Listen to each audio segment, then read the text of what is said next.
Hi guys, welcome to class 8 social science book chapter 3 mineral and power resources. तो आज की class में हम मिनरल और पावर रिसोर्सेज के बारे में बात करेंगे, जो कि चैप्टर 3 है सोशल साइंस क्लास 8 का।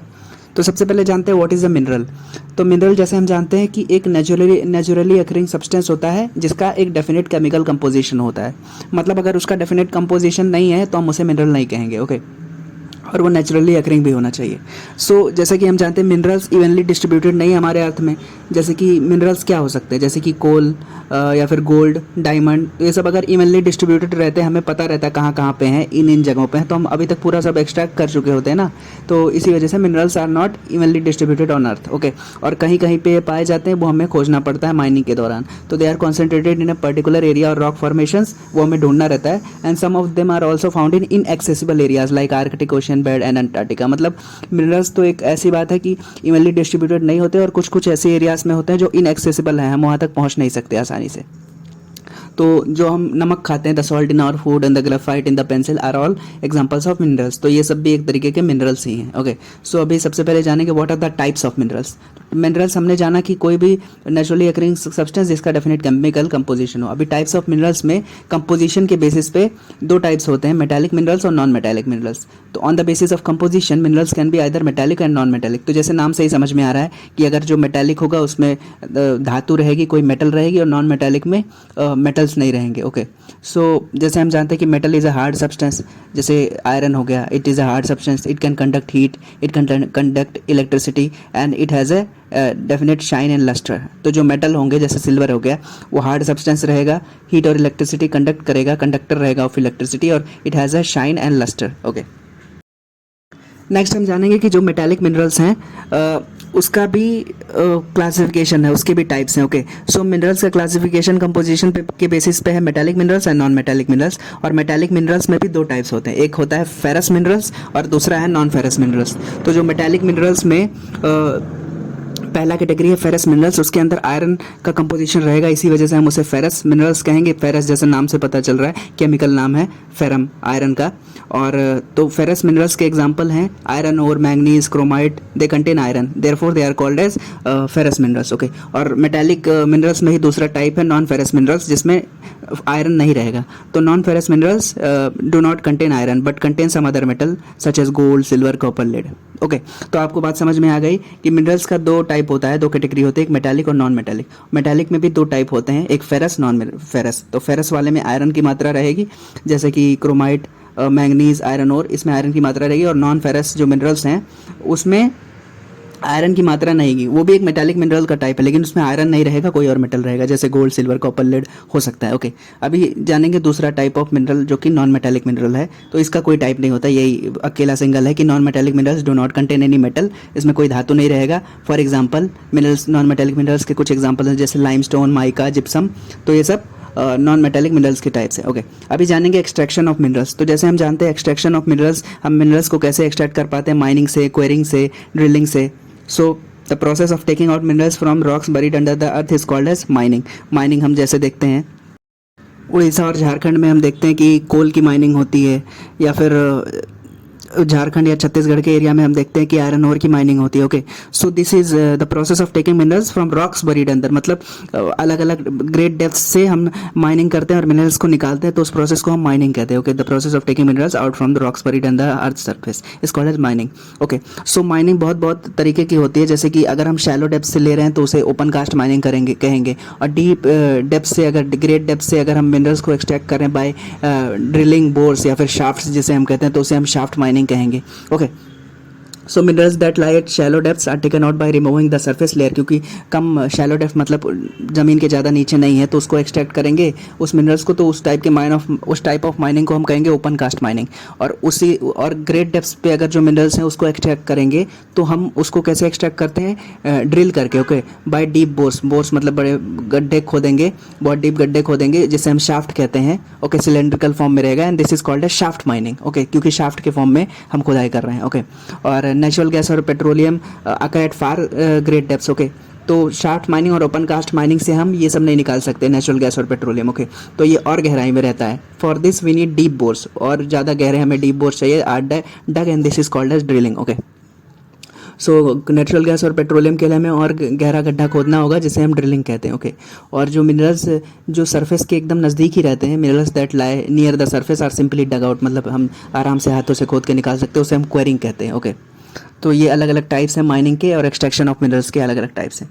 नेक्स्ट जानेंगे what is the rock. Okay, तो रॉक भी मिनरल्स का एक टाइप आप समझ सकते हैं कि rock is an aggregate of one or more minerals but without a definite chemical composition. मतलब जैसे हमने जाना था कि minerals is a natural occurring substance that has a definite chemical composition, वो सिंगल रहेगा, सिंगुलर। लेकिन जो रॉक है वो प्लूरल है। ओके, रॉक्स के अंदर बहुत सारे मिनरल्स हो सकते हैं। A rock is a aggregate of one or more minerals but without definite composition, और उसमें उसका डेफिनेट कंपोजिशन नहीं रहेगा, मतलब थोड़ा ये रहेगा थोड़ा वो रहेगा। रॉक बेसिकली एक तरीके से मिक्सचर है बहुत सारे मिनरल्स का जिसका कंपोजिशन नहीं। तो रॉक का कोई डेफिनेट केमिकल कंपोजिशन नहीं होता है, और ऐसे रॉक्स जिसके अंदर से हम मिनरल्स एक्सट्रैक्ट कर सकते हैं प्रॉपर्ली या प्रॉफिटेबली, उसे हम ओर्स कहते हैं। Okay, ores. तो rocks from which minerals can be mined profitably are called as ores. Okay, ऐसे रॉक्स जिससे हम मिनरल्स प्रॉफिटेबली निकाल सकते हैं उसे हम ओर्स कहते हैं। ओके, अभी हम जानेंगे कि what is the distribution of minerals across the earth, मतलब अलग अलग कॉन्टिनेंट्स में मिनरल्स का डिस्ट्रीब्यूशन कैसा है और कहाँ कहाँ पे कौन कौन से मिनरल्स सबसे ज़्यादा पाए जाते हैं। तो सबसे पहले हम अपने ही कॉन्टिनेंट की बात करेंगे, एशिया की बात करेंगे। तो in Asia India and China have huge iron ore deposits, मतलब इंडिया और चाइना में आयरन ओर के बहुत सारे डिपॉजिट्स हैं। इसी वजह से हमारे स्टील इंडस्ट्री में हेल्प होती है, और जिसे हम स्टील इंडस्ट्री को कहते हैं बैकबोन ऑफ मॉडर्न इंडस्ट्री। तो इस वजह से इंडिया और चाइना को हेल्प मिलती है। तो India and China have large iron ore deposits. Okay, और साथ ही साथ China, Malaysia and Indonesia are world's leading tin producers. तो टिन चाइना, मलेशिया और इंडोनेशिया में सबसे ज़्यादा होता है। और Asia also has deposits of manganese, bauxite, nickel, copper, zinc, ये सब मिनरल्स भी हमारे कॉन्टिनेंट में पाए जाते हैं।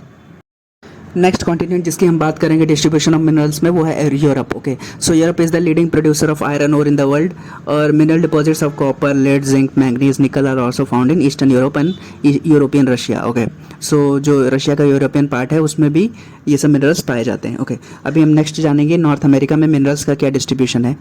तो नॉर्थ अमेरिका में बेसिकली 3 एरियाज़ हैं, 3 जोन्स हैं, जैसे Canadian region of Great Lakes, जो ग्रेट लेक्स है ना, होम्स। उसके बाद में है second region the Appalachian region and the mountainous regions of the west. तो ये 3 जोन्स हैं नॉर्थ अमेरिका में जहाँ पे मिनरल डिपॉजिट्स पाए जाते हैं। तो आयरन ओर, निकल, गोल्ड ये कैनेडियन वाले रीजन में पाए जाते हैं, कैनेडियन शील्ड रीजन में आयरन ओर, निकल और gold. Coal is found in the Appalachian region and western cordillera, जो वेस्टर्न एरिया है वहाँ पे कॉपर, लेड, जिंक, गोल्ड और सिल्वर पाए जाते हैं। ओके, सो अभी हम जानेंगे what is the distribution of minerals in South America. तो South America has rich deposits of gold, silver, zinc, ये सब वैल्यूबल मिनरल्स यहाँ पे पाए जाते हैं। ओके, साथ में प्लेटिनम और डायमंड भी पाए जाते हैं। और साउथ अमेरिका के अंदर एक कंट्री है Brazil. So Brazil is the highest producer of high grade iron. Okay, और चिले, पेरू यहाँ पे कॉपर होता है, और ब्राज़ील और बोलिविया में ज़्यादा मात्रा में टिन पाया जाता है। ओके, नेक्स्ट देखते हैं distribution of minerals in Africa, Australia and Antarctica.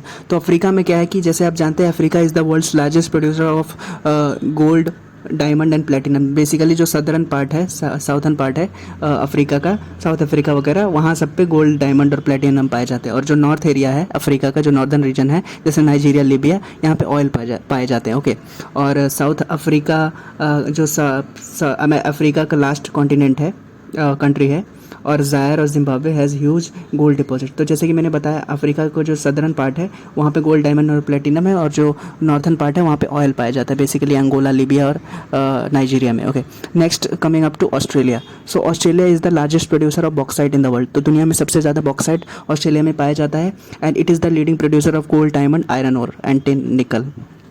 Okay, तो ऑस्ट्रेलिया में 2 रीजन्स हैं, कालगोर्ली और Coolgardie. In the western Australia have gold deposits. तो अफ्रीका के साथ साथ ऑस्ट्रेलिया में भी बहुत ज़्यादा गोल्ड डिपॉजिट्स पाए जाते हैं। Okay, so next is Antarctica. So Antarctica में बहुत ज़्यादा कोल डिपॉजिट्स हैं, आयरन ओर है, गोल्ड है, सिल्वर है, ऑयल है, are also present in commercial quantity. बस प्रॉब्लम ये है कि अंटार्कटिका में एक्सट्रैक्शन करना थोड़ा डिफिकल्ट है। ओके, नेक्स्ट हम बात करेंगे distribution of minerals in India.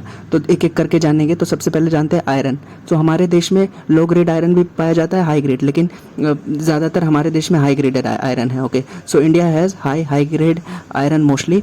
Okay, so it is found in जैसे ईस्टर्न पार्ट ऑफ इंडिया, जैसे झारखंड, उड़ीसा, छत्तीसगढ़, और साथ ही साथ मध्य प्रदेश, गोवा, महाराष्ट्र और कर्नाटका में भी आयरन डिपॉजिट्स हैं। ओके, इंडिया के अंदर, लेकिन इंडिया में बेसिकली हाई ग्रेड आयरन ज़्यादा पाया जाता है। Okay, distribution of minerals in India में नेक्स्ट हम बात करेंगे बॉक्साइट की। तो major bauxite producers of are Jharkhand, Orissa, Chhattisgarh.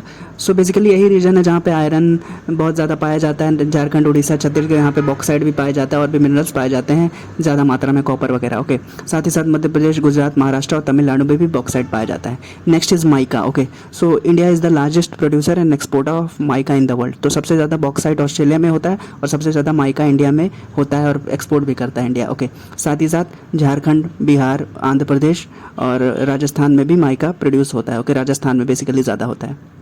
Next is copper. तो copper is mainly found in Jharkhand, Rajasthan, Madhya Pradesh, Karnataka, Andhra. तो हर जगह आप देख रहे हैं कि ये झारखंड, छत्तीसगढ़ वाला रीजन ज़्यादातर आ रहा है मिनरल्स डिपॉजिट्स में। ओके, तो साथ ही साथ मैंगनीज़ के बारे में बात करेंगे। तो मैंगनीज़ भी महाराष्ट्र, मध्य प्रदेश, छत्तीसगढ़, उड़ीसा, कर्नाटक, आंध्र प्रदेश में पाया जाता है। और लाइमस्टोन की बात करेंगे तो लाइमस्टोन मोस्टली राजस्थान में पाया जाता है, बिहार, झारखंड, उड़ीसा, छत्तीसगढ़ में पाया जाता है। तो मतलब ये जो रीजन है झारखंड, उड़ीसा और छत्तीसगढ़ वाला, यहाँ पे ज़्यादातर मिनरल्स पाए जाते हैं, चाहे वो आयरन हो, चाहे वो बॉक्साइट हो, चाहे वो लाइमस्टोन हो।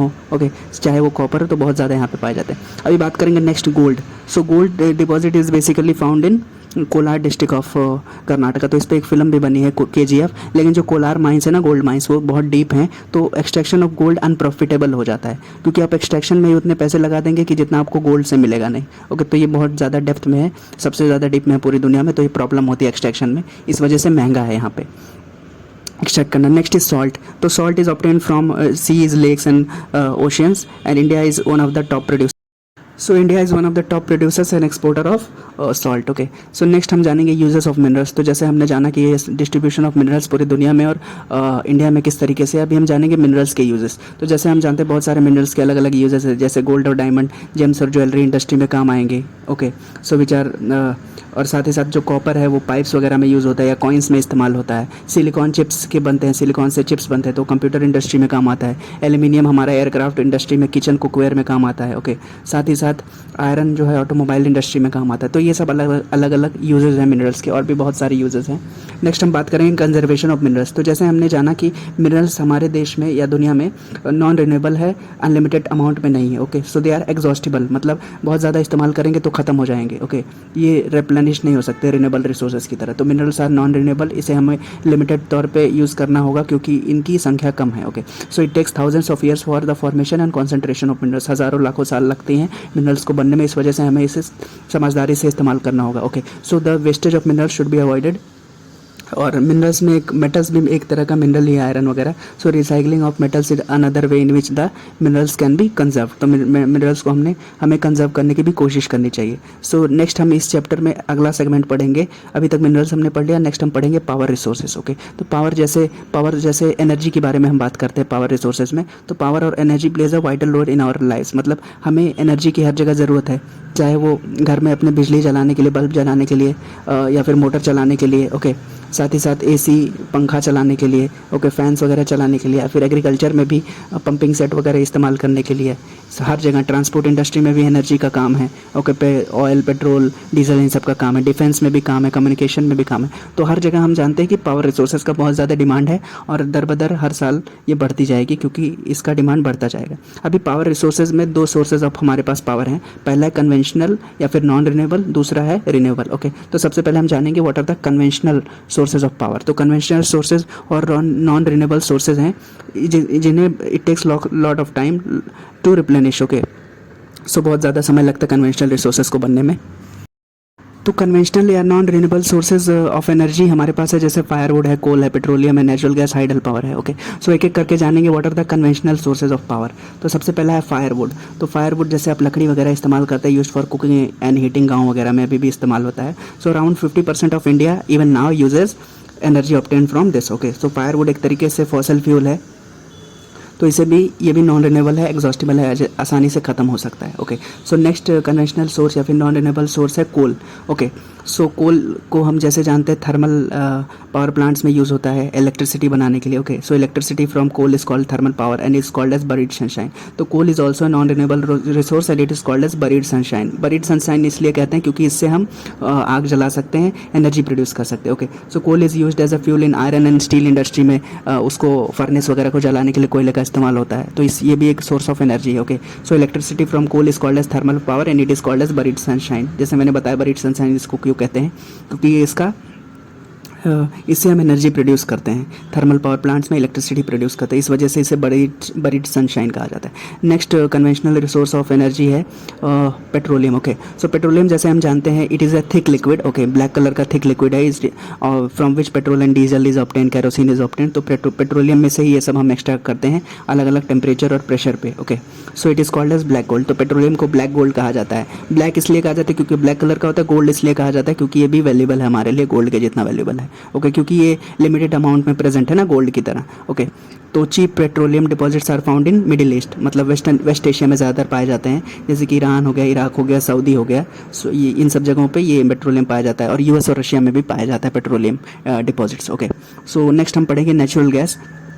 सो जब हम पेट्रोलियम एक्सट्रैक्ट करते हैं ना, तो उसी के साथ में कुछ जो रिलीज गैस होती है उसे हम नेचुरल गैस कहते हैं। Okay, so natural gas it is found with petroleum deposits, अलग से नहीं पाया जाता। So natural gas is found along with petroleum deposits and it is released when crude oil is brought to the surface. Okay, so crude oil जब surface पे आता है तो नेचुरल गैस रिलीज होती है। तो रशिया, नॉर्वे लीडिंग प्रोड्यूसर्स हैं। Natural gas का भी आप इस्तेमाल यूरोप वगैरह में कुकिंग में इस्तेमाल होता है, या फिर ये कार्स वगैरह में भी इस्तेमाल होता है नेचुरल गैस का इस्तेमाल। ओके, साथ ही साथ कुकिंग के लिए भी नेचुरल गैस का इस्तेमाल होता है, तो इसके भी बहुत सारे यूजेस हैं। ये भी एक नॉन रिन्यूएबल रिसोर्स है और ये अलग से नहीं पाया जाता। पेट्रोलियम डिपॉजिट्स के साथ ही गैस रिलीज होती है, क्रूड ऑयल जब हम एक्सट्रैक्ट करते हैं ज़मीन से ड्रिल करके तभी मिलता है। Okay, so next source of non renewable source of energy is hydel power. Hydel power मतलब जो हाइड्रो इलेक्ट्रिसिटी से हम जो पावर जनरेट करते हैं। सो इसमें क्या होता है कि the water stored in dams में पानी स्टोर करते हैं और उसको रिलीज करते हैं। तो जब हाइट से रिलीज होगा तो it is use to run the blades of turbine. तो जब ब्लेड्स ऑफ टरबाइन मूव करेंगी तो उससे जनरेटर चालू होगा, और जनरेटर जब चालू होगा तो इलेक्ट्रिसिटी पैदा होगी, जैसे आप घरों में भी देख सकते हैं। तो ये भी एक non renewable source of energy hydel power, और ये भी लिमिटेड है हमारे लिए इस्तेमाल करने के लिए। ओके, सो नेक्स्ट है non conventional sources of energy. So non conventional जैसे नाम से पता चल रहा है, सो इट इज़ रिन्यूएबल, मतलब नॉन कन्वेंशनल सोर्सेज ऐसे सोर्सेज होते हैं जो कि इनएग्जॉस्टिबल हैं, कभी ख़त्म नहीं होंगे, अनलिमिटेड टाइम के लिए आप यूज़ कर सकते हैं। Okay, so they are also clean sources of energy. तो एक डिफरेंशिएशन ऑफ पॉइंट हम जान सकते हैं, पॉइंट ऑफ डिफरेंशिएशन। तो जो हमारे कन्वेंशनल सोर्सेज ऑफ एनर्जी थे, जो कन्वेंशनल सोर्सेज ऑफ पावर थे, जैसे कि कोल और पेट्रोल और फायरवुड, तो ये सब क्या है कि बहुत साल लगते हैं इनको बनने में, हज़ारों साल बनने में लगते हैं उन मिनरल्स को, सोर्सेज ऑफ एनर्जी को बनने में। साथ ही साथ वो इन्वायरमेंट को पॉल्यूट भी करते हैं। वहीं दूसरी तरफ जो non conventional sources of energy हैं, जैसे कि solar energy, wind energy, tidal energy, ये सब अनलिमिटेड टाइम के लिए आप यूज़ कर सकते हैं। साथ ही साथ they are clean sources of energy. तो ये एक डिफरेंस है कन्वेंशनल और non conventional sources of energy में। तो सबसे पहले जानते हैं कन्वेंशनल सोर्स ऑफ एनर्जी के एग्जाम्पल्स। तो जैसे पहला है कि सोलर एनर्जी। तो solar energy from the sun heat can be trapped in solar cells and it can be used to generate electricity. Okay, so it is never going to finish as long as there is sun is there. Okay, and it can be used again and again. So इसको आप हमेशा के लिए इस्तेमाल कर सकते हैं। जैसे आप कई घरों में देखते होंगे सोलर पैनल्स लगे हैं, उससे एनर्जी एक्सट्रैक्ट होकर घर में फिर इन्वर्टर वगैरह, पंखे चलते हैं, कूलर चलता है। तो इससे भी आप सोलर एनर्जी का इस्तेमाल कर सकते हैं। या फिर सोलर कुकर्स होते हैं जिससे खाना बनता है सोलर एनर्जी से, या फिर टॉर्च वगैरह आप भी चार्ज कर सकते हैं, कैलकुलेटर्स चार्ज कर सकते हैं, सोलर एनर्जी से कुछ होते हैं। ओके, सो ये सब सोलर एनर्जी के इस्तेमाल हैं, सोर्सेज ऑफ एनर्जी है। ओके, सो नेक्स्ट है क्लीन सोर्स ऑफ एनर्जी में विंड एनर्जी। तो विंड एनर्जी में यहाँ पे करना भूल गया लिखना। सो ये आप जान सकते हैं कि विंड एनर्जी, जो विंड मिल्स होती है, वो भी विंड जब हवा चलती है तो उसको एक्सट्रैक्ट करती हैं विंड एनर्जी को, और उसको स्टोर करती हैं उस एनर्जी को। फिर उस एनर्जी से वो एनर्जी फिर मैकेनिकल एनर्जी में कन्वर्ट होती है। ओके, सो राजस्थान वगैरह में विंड मिल्स हैं, गुजरात में है, तमिलनाडु वगैरह में है, तो उससे भी आप एनर्जी जनरेट कर सकते हैं। वो भी एक तरीके से non conventional source of energy है, रिन्यूएबल सोर्स ऑफ एनर्जी है, बार बार इस्तेमाल कर सकते हैं। थर्ड सोर्स ऑफ जो non conventional source of energy है न्यूक्लियर पावर। तो energy obtained from radioactive materials like uranium and thorium, it is called as nuclear energy. तो यूरेनियम अभी जल्दी पता चला है, लद्दाख में यूरेनियम डिपॉजिट्स हैं हमारे देश में, और थोरियम डिपॉजिट्स हमारे देश में केरला साइड में है। ओके, सो इसका भी इस्तेमाल आप कर सकते हैं न्यूक्लियर पावर स्टेशंस को रन करने के लिए। जैसे हमारे देश में न्यूक्लियर पावर स्टेशंस है कलपक्कम इन तमिलनाडु, तारापुर इन महाराष्ट्र, नरोड़ा इन यूपी, काइगा इन कर्नाटका, राणा प्रताप सागर इन राजस्थान। तो यहाँ पे न्यूक्लियर पावर स्टेशंस हैं, यहाँ पे आप न्यूक्लियर एनर्जी जनरेट कर सकते हैं। ये भी एक क्लीन सोर्स ऑफ एनर्जी है। आखिरी जो नेक्स्ट जो non conventional source of energy है, इसकी बात हम करेंगे geothermal energy. So geothermal energy is the heat energy obtain from the interior of the earth. तो इंटीरियर ऑफ द अर्थ से जो एनर्जी आप ऑब्टेन करते हैं वो जियोथर्मल एनर्जी है। तो जैसे हम जानते हैं कि ज़मीन की आप जितने नीचे जाएंगे हीट एनर्जी बढ़ती रहेगी, टेम्परेचर बढ़ता रहेगा। ओके, सो उससे जो एनर्जी जनरेट होगी, क्योंकि हम जानते हैं कि हमारे अर्थ का 3 पार्ट है, क्रस्ट, मेंटल और कोर। तो जो कोर पार्ट है और मेंटल पार्ट है वो एकदम क्या कहते हैं, मेटल्स वहाँ पे लिक्विड फॉर्म में, ओके, सेमी लिक्विड फॉर्म में है। तो वहाँ से भी एनर्जी जनरेट होती है और वो हीट आप एक्सट्रैक्ट कर सकते हैं जियोथर्मल एनर्जी में इस्तेमाल करने के लिए। Okay, so the heat energy is visible in the hot springs, जैसे आप देखते हैं यूएस वगैरह में। So US has one largest so US has the world's largest geothermal power plants. Okay, so इससे भी आप एनर्जी जनरेट कर सकते हैं। ये भी एक इनएग्जॉस्टिबल है, कभी ख़त्म नहीं होने वाला, अनलिमिटेड है। ओके, सो लास्ट जो हम पढ़ेंगे जो non conventional source of energy है ये वो है टाइडल एनर्जी। तो जैसे नाम से पता चल रहा है energy obtain from tides. Okay, तो जो ज्वार होते हैं, ज्वार भाटा, उससे जो हम एनर्जी जनरेट करते हैं tidal energy, it can be harnessed by building dams at narrow openings of the sea. Okay, so tidal energy को आप कैसे एक्सट्रैक्ट कर सकते हैं? It can be harnessed by building dams, छोटे छोटे dams at narrow openings of the sea. जैसे हमारे देश में कच्छ वगैरह में, गल्फ ऑफ कच्छ में, या फिर रशिया में, फ्रांस में हाई टाइड्स के दौरान ये आप जो छोटे छोटे डैम्स बनाए रहते हैं at narrow openings of sea, so during high tides उससे आप एनर्जी जनरेट कर सकते हो टाइड्स से। Okay, so that is called as tidal energy, और उसका भी आप इस्तेमाल अलग अलग पर्पसेस के लिए कर सकते हैं। Okay, so these were the few things in this chapter, third chapter of class 8th social science book, जिसे हम कहते हैं mineral and power resources. Okay, so I hope you understood it. Thank you so much for watching. Bye bye.